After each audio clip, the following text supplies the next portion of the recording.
Olá, tudo bem com vocês? Bom, essa é uma gravação de uma primeira aula que nós vamos abordar aqui com vocês as lesões precursoras do câncer do colo do útero. Esse é um assunto muito importante porque é um assunto que diz respeito a médicos da atenção primária, né? Muito mais que ao especialista.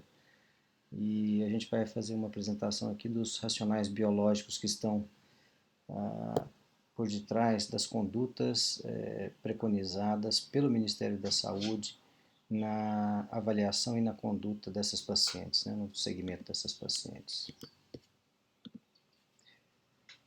Bom, eu queria recordar com vocês aqui inicialmente a microanatomia do colo uterino. O colo do útero é aquela porção do útero que fica na vagina, em contato com o ambiente vaginal.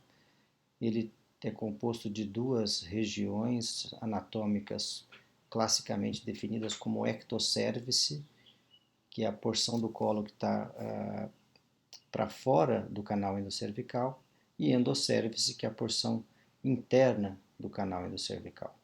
O epitélio do ectocervice é um epitélio pavimentoso, né, multistratificado, várias camadas de células achatadas, e o epitélio do endocervice é um epitélio colunar simples.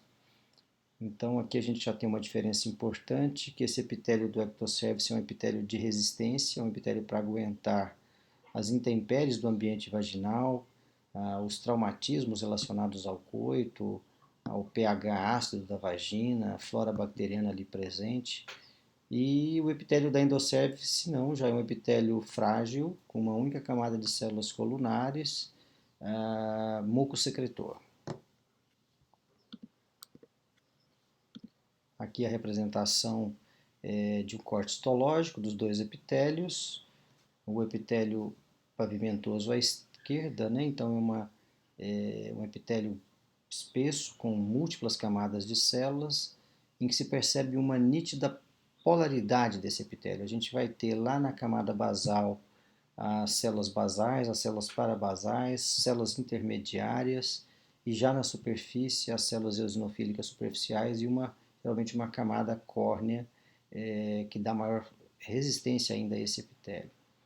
Então essa diferenciação dos tipos de células, células basais, parabasais, intermediárias e superficiais, denomina-se polaridade do epitélio.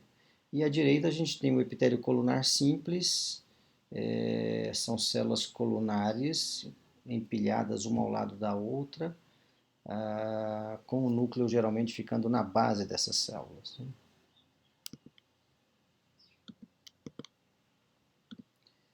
E para o estudo das lesões precursoras do câncer do colo uterino é fundamental a gente reconhecer, e isso é possível de se identificar no exame clínico, uma região especial chamada junção escamo-colunar.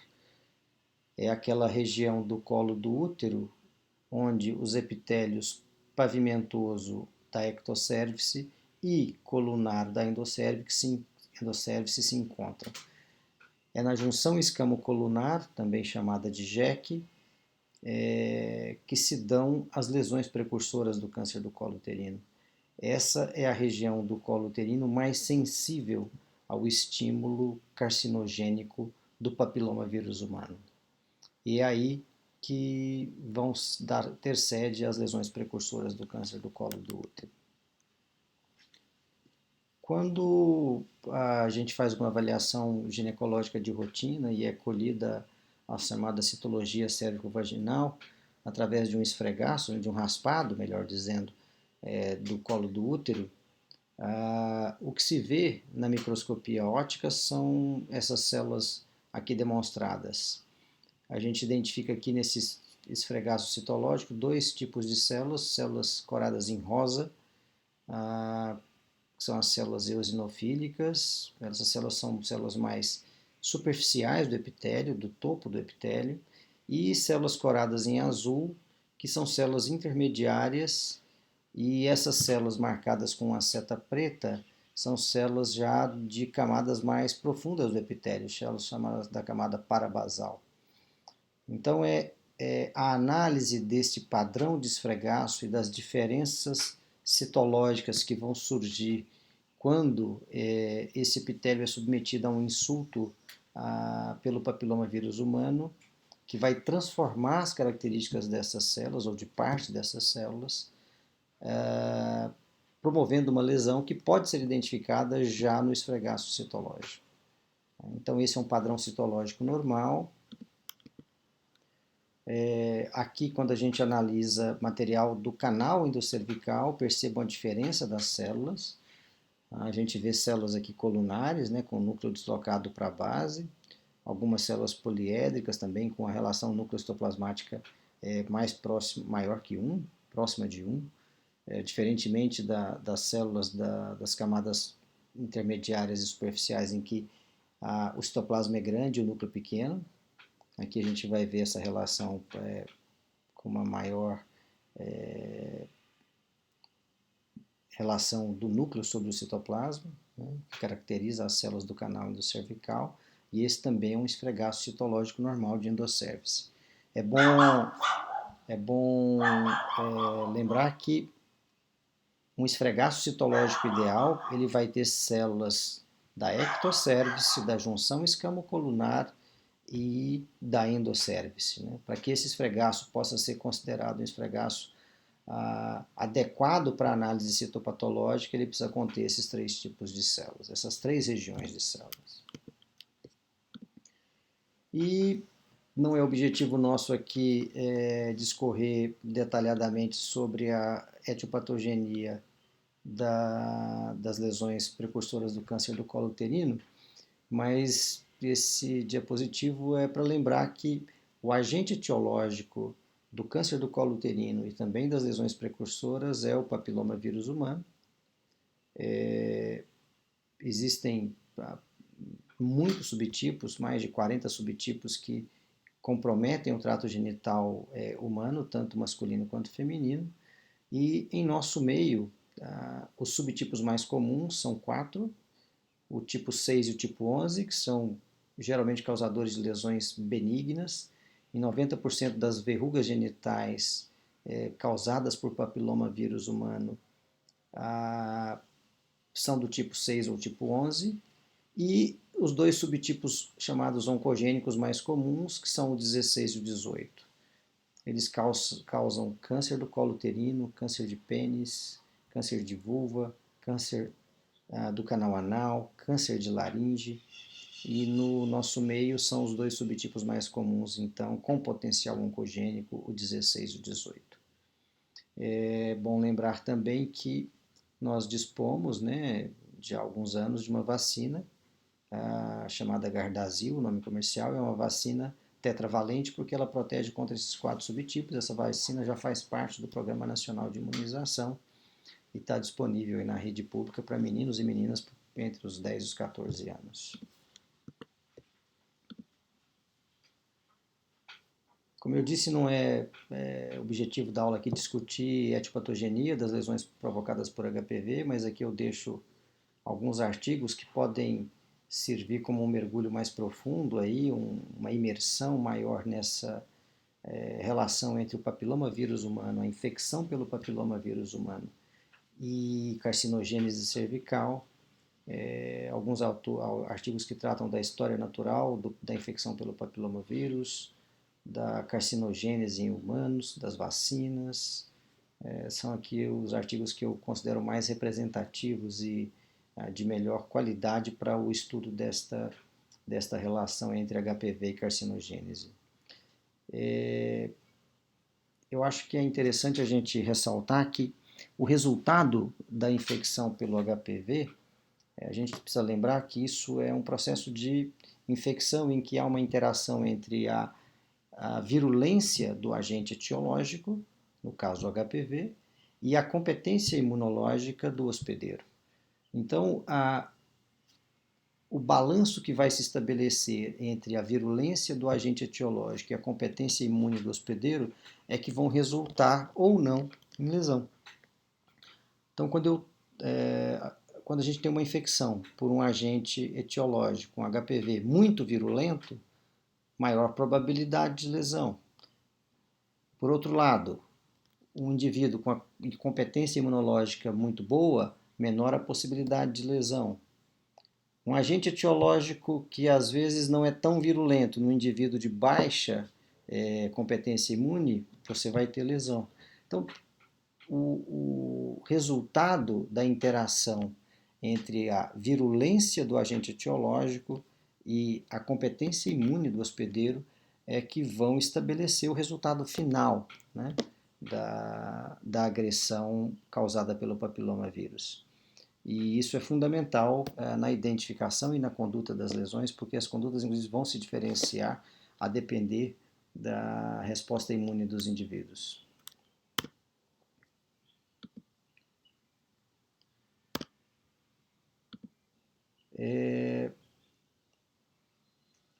O diagnóstico citológico das alterações de colo uterino consideradas precursoras do câncer do colo do útero estão sumarizados nesse manual que chama Diretrizes Brasileiras para o Rastreamento do Câncer do Colo do Útero no Brasil. Isso está disponível no site do Instituto Nacional do Câncer, free, né, online, vocês podem baixar isso lá para poder ver. E essas lesões, chamadas de lesões precursoras, elas são agrupadas em lesões de baixo grau e lesões de alto grau. As lesões de baixo grau são aquelas lesões que habitualmente não evoluem para câncer do colo do útero, e as lesões de alto grau são aquelas que evoluem ou podem evoluir para câncer do colo do útero. Além disso, a gente pode encontrar nos resultados dos exames citopatológicos, né, colhidos aí como exame preventivo de rotina, chamado exame Papa Nicolau, uma classificação de células escamosas atípicas de significado indeterminado, ASCIUs ou ASCOS. A gente tem dois tipos de ASCOS, aquela em que possivelmente as alterações de significado determinado são não neoplásicas, então vai vir no resultado citológico presença de células escamosas atípicas de significado indeterminado, possivelmente não neoplásicas, e a outra possibilidade é que venha escrito o resultado de células escamosas atípicas de significado indeterminado, não se podendo afastar lesão de alto grau. As condutas vão variar num caso ou no outro e serão objetiva de discussão mais à frente. A gente tem também as lesões intraepiteliais de alto grau, onde não se pode excluir microinvasão, e o resultado de um carcinoma francamente invasor. Então, a variação dos resultados citológicos vão desde um resultado normal, em que não há nada a se complementar, não há nenhum comemorativo a de se descrever, a presença eventual de células atípicas de significado determinado, lesões intraepiteliais de baixo grau, lesões de alto grau, lesão de alto grau onde não se pode excluir a presença de um carcinoma microinvasivo e o carcinoma francamente invasor.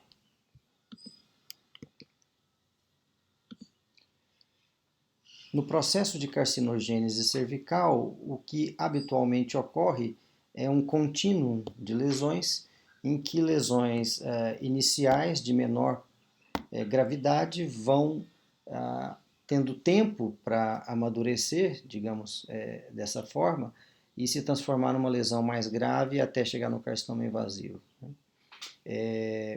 Aqui a gente tem uma representação esquemática em diagrama de um colo ou de um epitélio cervical normal, um epitélio cervical onde já existe uma lesão de baixo grau, depois uma lesão de alto grau e por último um carcinoma francamente invasivo, já com câncer instalado. Para cada uma dessas fases a gente vai ter aspectos citopatológicos e histopatológicos distintos que nos permitem fazer o diagnóstico. A avaliação inicial, rotineira, isso não só no Brasil, mas no mundo inteiro, é feita com o exame citológico cérvico-vaginal, o famoso exame de Papa Nicolau. A partir dali, na presença de uma alteração, é que se vão fazer os exames complementares para avaliação diagnóstica e para a definição da conduta terapêutica. Aqui nesse quadro nós temos desde um esfregaço citológico com uma lesão de baixo grau até uma lesão de alto grau com carcinoma in situ, que é a terceira prancha ali, o terceiro slide, o terceiro desenho.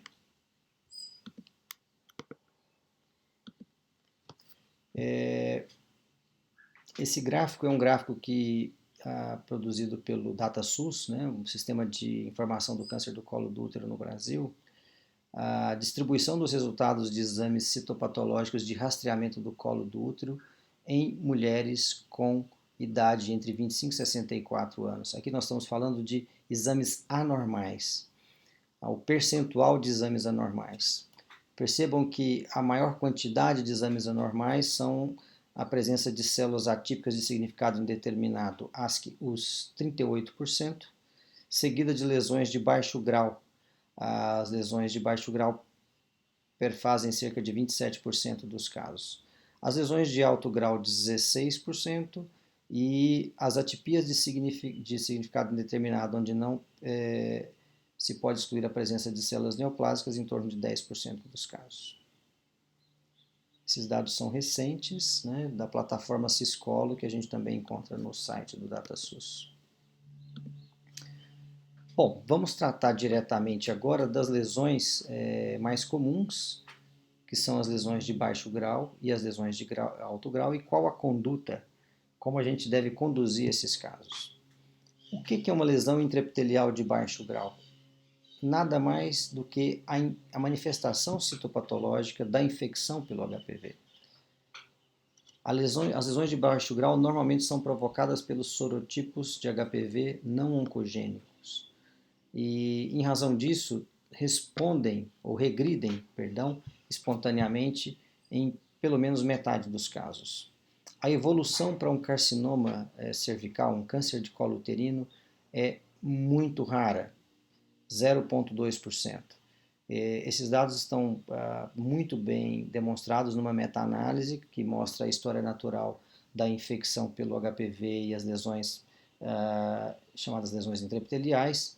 É uma publicação antiga, de 98, mas é uma publicação clássica aí na avaliação dessas lesões por HPV. E a prevalência de lesão precursora após a remoção de uma lesão de baixo grau, você pode encontrar lesões chamadas antigamente de NIC2, ou neoplasia intraepitelial cervical do tipo 2, que também era chamada de displasia epitelial grave, ou hoje conhecidas como lesões de alto grau, em 21%. Então, em alguns casos de lesão de baixo grau, quando a lesão persiste, é comum encontrar, na verdade, lesão já de alto grau e não lesão de baixo grau. A conduta inicial numa lesão de baixo grau tem que ser uma conduta de custo aceitável, que tem uma garantia de adesão do paciente, com mínimo desconforto físico e psicológico, e em que os resultados falso negativos e falso positivos sejam minorados, né? Ou seja, se aumente a sensibilidade e se aumente a especificidade do que se fazer. Tem uma meta-análise grande, né, da Cochrane sobre o que fazer em lesões de baixo grau, e o consenso atual, essa meta-análise de 2017, é que as lesões de baixo grau não devem ser tratadas inicialmente, porque a maioria regride espontaneamente. É aquilo que eu falei um pouco mais cedo sobre a relação entre a virulência do agente etiológico e a competência imune do hospedeiro. Habitualmente, as infecções por HPV, por sorotipos não oncogênicos, regridem espontaneamente, o que justifica uma conduta de observação para os casos de lesão intraepitelial de baixo grau.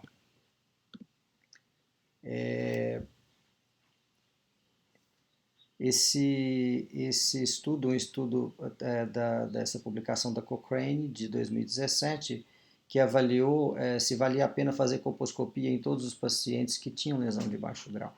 E ele não mostrou benefício para um acompanhamento de 24 meses para as pacientes que eram submetidas apenas a uma conduta expectante com segmento citológico, quando comparado com a colposcopia, que é já um exame armado do colo uterino. Então, esse estudo validou a hipótese de que as lesões de baixo grau elas devem ser apenas acompanhadas. Por quê? Porque tratar a lesão de baixo grau, que provavelmente vai regredir espontaneamente, traz algumas desvantagens. Um dos principais efeitos adversos do tratamento é o risco de comprometer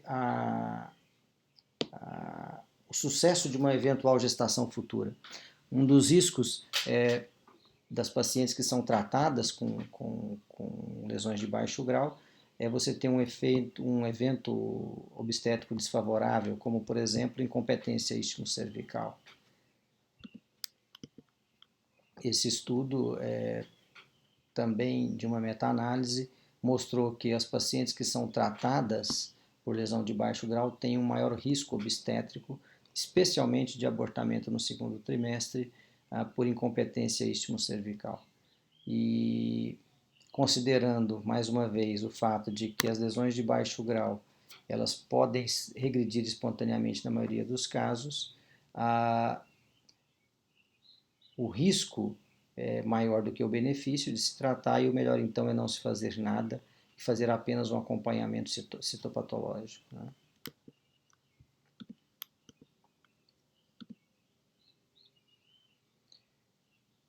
Qual é a conduta para os pacientes com lesão de baixo grau, segundo o Manual de Diretrizes Brasileiras para o Rastreamento do Câncer do Colo do Útero no Brasil? Mais uma vez eu faço a referência a esse manual que está disponível no site do INCA, do Instituto Nacional do Câncer. Mulheres com diagnóstico citopatológico de lesão de baixo grau devem repetir o exame citológico em 6 meses na unidade de atenção primária. Esse é o nível de evidência A. Ou seja, o médico da estratégia de saúde da família que recebeu uma paciente com uma citologia cérvico-vaginal, demonstrando um resultado de uma provável lesão de baixo grau, ele, a princípio, não deve fazer nada com aquela paciente, não deve encaminhá-la para atenção secundária, não deve fazer colposcopia, não deve fazer biópsia. Eventuais processos infecciosos ou atrofia genital em mulheres no climatério devem ser tratados antes de uma nova citologia. E a conduta é, após 6 meses do primeiro resultado, se repetir a citologia. Se essa citologia vier negativa, neste exame e em mais um outro exame sucessivo com mais 6 meses, a paciente deve retornar à rotina de rastreamento habitual, que é um exame a cada 3 anos. Se, em qualquer citologia subsequente à primeira, se encontrar alguma alteração, que seja lesão de baixo grau ou lesão de alto grau, a paciente deve ser encaminhada para uma unidade de referência para avaliação colposcópica e biópsia. Então, sumarizando, lesões de baixo grau, a conduta é expectante em unidade de atenção primária, repetir a citologia em 6 meses. Qualquer citologia positiva no caso significa manutenção de lesão de baixo grau ou uma eventual lesão de alto grau, a paciente deve ser encaminhada para a unidade de atenção de referência, unidade secundária, para colposcopia e biópsia. E as lesões de alto grau? Lesões de alto grau são aquelas que têm uma maior probabilidade, se não tratadas, de evoluir para câncer do colo do útero. Normalmente, essas lesões são causadas por papilomas vírus dos sorotipos oncogênicos, repetindo 16 e o 18. Prevalência das lesões de alto grau em exames citológicos no sistema de rastreamento no Brasil, em torno de 0,26% das citologias. E entre as citologias alteradas, em torno de 9%. Quando o médico recebe um resultado citopatológico de lesão de alto grau, haverá uma confirmação histológica da lesão de alto grau em 70 a 75% dos casos. E, entre todas as lesões de alto grau citológicas, vai haver aí um erro diagnóstico, né, uma subestimação da doença entre 1 a 2%, onde, na verdade, já se tem ali um carcinoma invasor. Estes dados justificam uma conduta intervencionista na lesão de alto grau. Diferentemente da lesão de baixo grau, em que a regressão espontânea é comum, aqui não. Além de, na maioria das vezes, o resultado citológico ser confirmado pelo resultado do anátomo patológico, da biópsia, e o corte histológico, existe um risco entre 1 e 2% de, na verdade, já ser um carcinoma invasivo. Então, as pacientes que têm lesão de alto grau devem ser tratadas. Nós vamos falar um pouquinho sobre como isso é feito. Por que tratar? Primeiro, porque essas lesões têm um risco de progressão para carcinoma invasor. Esse é o grande motivo. Como tratar? Métodos excisionais. Não se admite métodos ablativos. No passado já foi muito utilizado procedimentos ablativos do tipo cauterização, que é queimar a lesão. Isso foi abandonado. As lesões de alto grau devem ser removidas cirurgicamente através de métodos excisionais.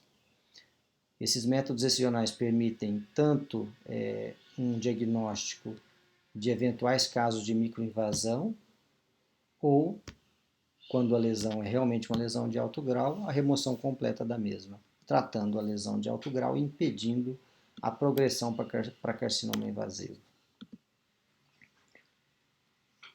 Então, as condutas para lesão de alto grau, todas as pacientes que apresentam citologia sugestiva de lesão de alto grau, isso na unidade de atenção primária, deverão ser encaminhadas à unidade de referência secundária para a realização de colposcopia em até 3 meses após o resultado. Repetir a citologia, como se faz na lesão de baixo grau, é inaceitável como conduta inicial. Quando a colposcopia for satisfatória, a colposcopia é o exame que vai ser feito logo após a citologia para identificar a área no colo do útero onde está a lesão de alto grau. É um exame armado feito com lente, eu vou mostrar para vocês. Então, quando você faz uma colposcopia numa suspeita de lesão de alto grau e você encontra alterações colposcópicas que são sugestivas de alto grau, restritas ao colo do útero, você consegue visualizar totalmente a lesão e ela não está endocervical além de 1 centímetro do canal, a conduta recomendada nesses casos é, assim que se identificar a lesão, fazer a remoção da mesma, ou o que a gente chama de excisão eletrocirúrgica da zona de transformação, ou da junção escamo-colunar.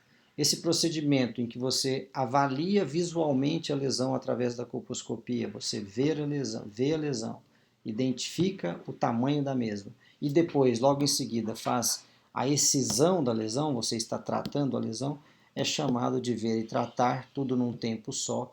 Nos livros aí de língua inglesa vocês vão ver o see and treat.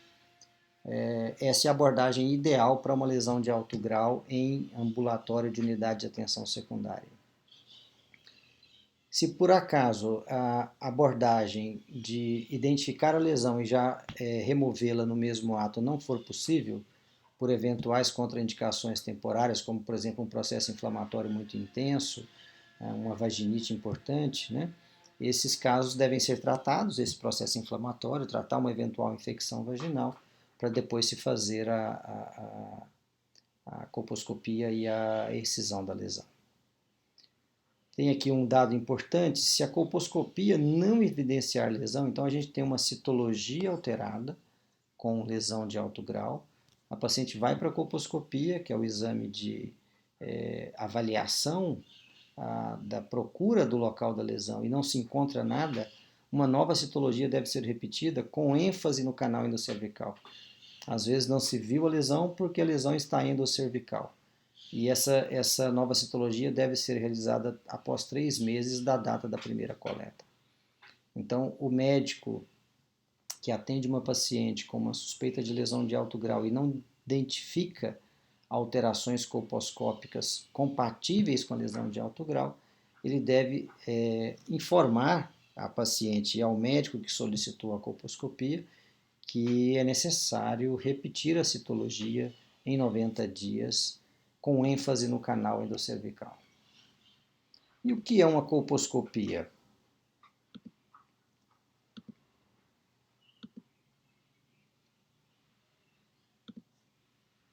Opa, desculpem.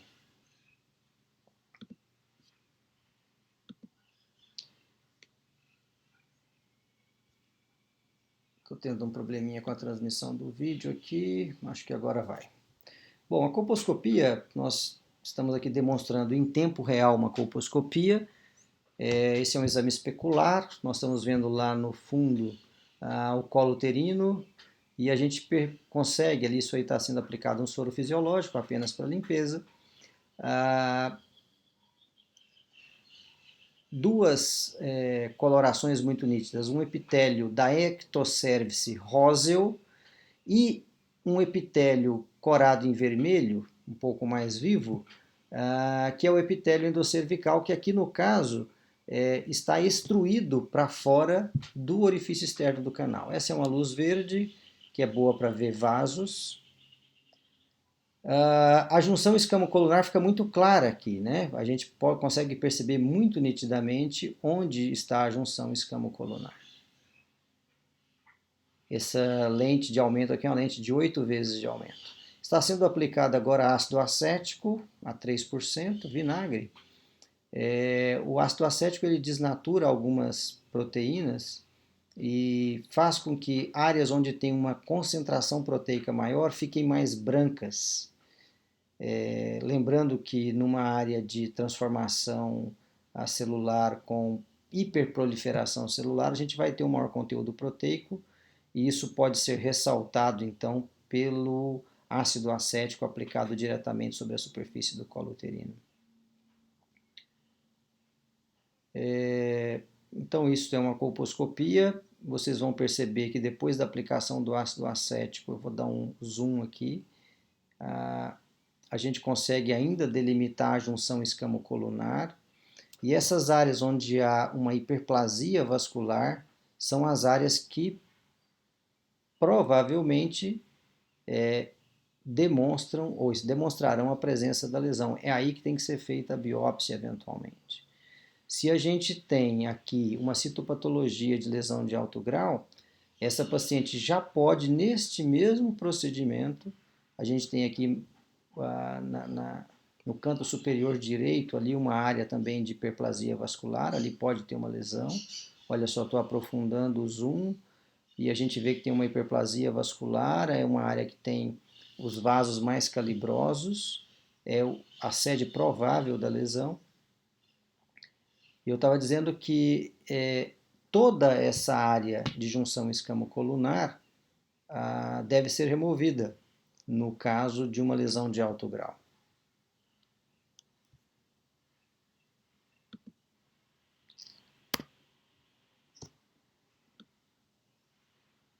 E eu quero demonstrar aqui mais uma coisinha para vocês. Perdão aí pelos erros na hora de passar o slide, mas é porque eu tenho que ao mesmo tempo que mudar o slide, eu tenho que fazer a captação da imagem. Isso é meio complicado aqui nesse programa. Bom, aqui nós estamos fazendo o teste de Schiller. O teste de Schiller é a impregnação de Lugol, que é uma substância iodada no colo do útero. Aqui fica bem nítido que a área de epitélio colunar não se cora pelo Lugol e a área de epitélio pavimentoso se cora de forma muito nítida, ficando escuro, esse marrom escuro quase negro. E essa área de laranja claro é uma área iodo negativa. É nessa área iodo negativa que fica a lesão. Então, o teste de Schiller permite a identificação também visual da área de lesão e orienta o procedimento de eczérese da área de interesse, que eu vou mostrar num próximo slide para vocês. Então aqui a gente viu rapidamente uma colposcopia seguida de um teste de Schiller, também sob visão colposcópica, para identificar a área de lesão, e é muito nítido aqui que todo esse epitélio Schiller negativo, ou seja, iodo negativo, Schiller positivo, perdão, é a área onde deve estar a lesão nesse caso.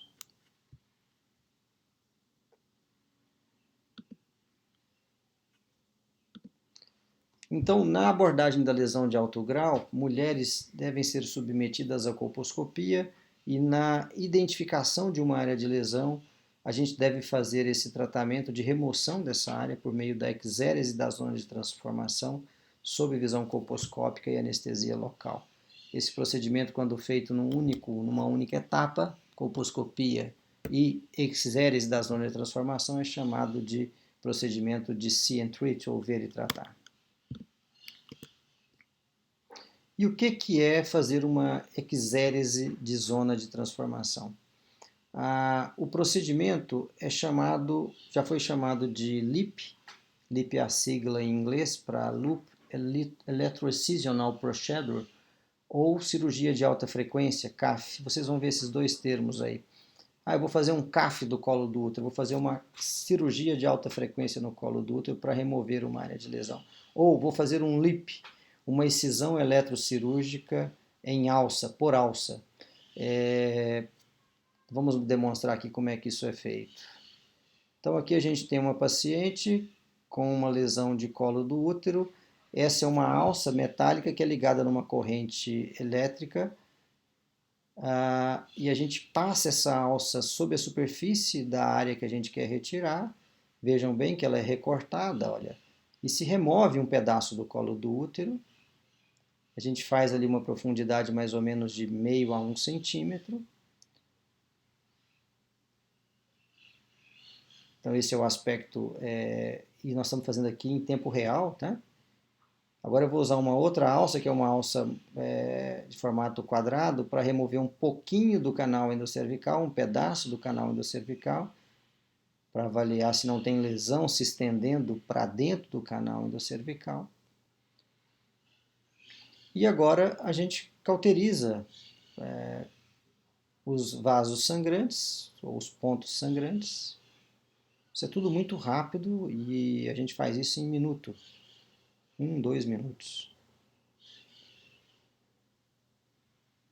E esse é o aspecto final do procedimento. Fica essa crosta como se fosse uma queimadura, ou como se fosse, não é uma queimadura. Se você examinar esse colo do útero em 40 dias, não tem nenhum sinal de que ele foi mexido. E aqui a peça cirúrgica, marcada com um fio ali, o ponto equivalente a 12 horas, se fosse um relógio, para que o patologista possa identificar o local da lesão eventualmente encontrada, e à direita um fragmento menor com aquele segmento de endocérvice que foi removido. Esse material é que vai para exame anatomopatológico, e o que a gente espera encontrar aí, no caso de uma lesão de alto grau, é uma lesão de alto grau removida com sucesso, com margens de segurança histológicas muito bem definidas, ou seja, a lesão foi removida por completo e há tecido sadio além da área de lesão. Então esse é o LEEP, ou CAF, hoje se usa mais CAF, que é o procedimento de remoção da lesão de alto grau. A evidência científica que dá suporte a essa conduta é muito bem estabelecida, também através de meta-análise. Essa meta-análise é uma meta-análise publicada no British Journal of Obstetrics and Gynecology em 2016, que demonstra de forma inequívoca que essa conduta é uma conduta válida e que, diferentemente do que acontece na lesão de baixo grau, a gente não tem risco de overtreatment, ou de excesso de tratamento, de tratar desnecessariamente. E eu queria lembrar aqui algumas situações especiais, que são a gravidez. Na gravidez, não se deve fazer o procedimento cirúrgico de remoção da lesão, a não ser que haja evidência de invasão, de um câncer invasivo. Então, na suspeita de uma lesão de baixo ou de alto grau na gravidez, a conduta é expectante até que a gravidez se conclua. Na menopausa, é muito comum que a paciente tenha atrofia genital e numa eventual lesão de alto grau na pós-menopausa, é interessante fazer antes da colposcopia um estímulo estrogênico, pelo menos 20 dias de um creme com estradiol aplicado topicamente na vagina. A gente pode usar o estradiol ou o promestrieno, tem bom resultado. As mulheres imunossuprimidas, e aqui eu quero lembrar a AIDS como a causa mais importante de imunossupressão em mulheres jovens em nosso meio, devem ser tratadas da mesma forma, mas o segmento deve ser mais rígido, porque o risco dessas pacientes fazerem recorrência ou de ter uma lesão mais grave é maior. Nas mulheres esterectomizadas, a princípio não se faz citologia, porque elas não têm colo do útero, e aqui eu estou falando de esterectomia total, né, em que preservou-se o colo do útero, e essas pacientes elas não devem fazer acompanhamento citológico de rotina. Numa eventual lesão de alto grau em uma paciente que foi esterectomizada, muito provavelmente é porque ficou colo uterino remanescente. Fatores que influenciam taxa de recorrência: mulheres mais velhas têm mais recorrência. Obviamente, a gravidade do problema, quanto maior o tamanho do problema, maior o risco de recorrência. A persistência de um HPV oncogênico ou a reinfecção por um HPV oncogênico também são fatores que influenciam as taxas de recidiva. Lesões glandulares, ou seja, da endocérvice, recidivam com maior frequência. E nas mulheres tabagistas e imunodeficientes, como eu já havia dito. Lembrando que o manual que sumariza essas situações está disponível no site do INCA. Essa aqui é a capa do manual, Diretrizes Brasileiras para o Rastreamento do Câncer do Colo do Útero. Recomendo que vocês leiam tudo isso. Eu não falei aqui da abordagem para lesões, para as alterações do tipo ASC-US e ASC-H. Isso vai estar escrito lá e vocês vão ter que ler. E era isso. Eu procurei aqui. Deixa eu só dar um crescimentozinho na tela aqui para me mostrar.